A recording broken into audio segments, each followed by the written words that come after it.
গাজায় ইসরায়েলি আগ্রাসন মধ্যযুগীয় বর্বরতাকেও হার মানিয়েছে। পৃথিবীর সব জায়গাতেই মনুষ্যত্ব ও মানবিকতার কথা উচ্চারিত হয়, কিন্তু মানবতা আজ কোথায়? গাজায় ইসরায়েলের সহিংস হামলায় গত 7 মাসে এখন পর্যন্ত নিহত হয়েছেন ৩৫,০০০-এর বেশি ফিলিস্তিনি। জাতিসংঘ বলছে নিহতের অর্ধেকের বেশি বেসামরিক নারী ও শিশু। গাজার স্বাস্থ্য মন্ত্রণালয় জানিয়েছে, গত বছরের 7 অক্টোবর থেকে ইসরায়েলি লাগাতার হামলায় এ পর্যন্ত প্রাণ হারিয়েছেন ৩৫,১৭৩ ফিলিস্তিনি। সামাজিক যোগাযোগ মাধ্যম খুললেই চোখের সামনে ভেসে আসে গাজার শিশুদের আর্তনাদ। তাদের কান্না ও দুর্দশার শত শত ভিডিও মনকে বিষণ্ণ করে। আবারও ইসরায়েলি আগ্রাসনের কড়া নিন্দা করেছেন ইরানের প্রেসিডেন্ট ইব্রাহিম রাইসি।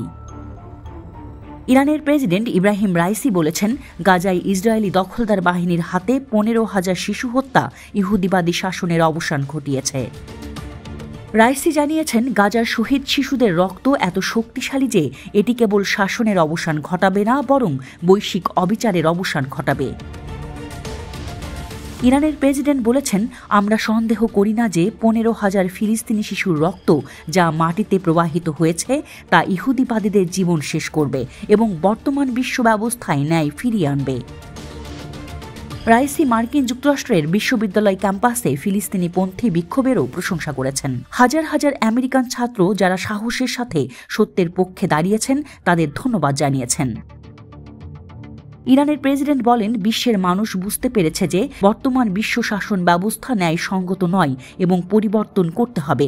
তিনি প্রশ্ন তুলেছেন, কে ভেবেছিল যে বিশ্বের পশ্চিম ও প্রাচ্যের বিশ্ববিদ্যালয়গুলি এভাবে অধিকারের দাবিতে দাঁড়াবে?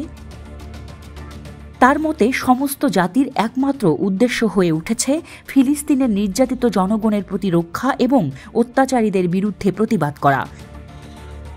রাইসি বলেন, আজ মানবতার বিশ্ব উপলব্ধি করেছে যে ইহুদিবাদী শাসন একটি ক্যান্সারের টিউমার এবং এই টিউমারটিকে অবশ্যই ধ্বংস করতে হবে, যাতে কেবল মধ্যপ্রাচ্য অঞ্চলেই নয় বরং গোটা বিশ্বই শান্তি ও নিরাপত্তা অর্জন করতে পারে।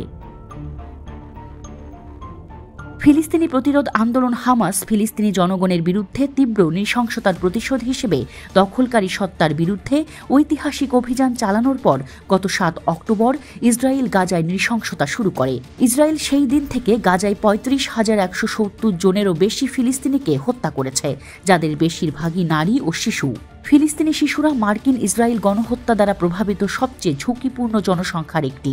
গাজায় ইসরায়েলি আক্রমণ নিরপরাধ বেসামরিক নাগরিকদের, বিশেষ করে শিশুদের জীবনে ব্যাপক দুর্ভোগ তৈরি করেছে।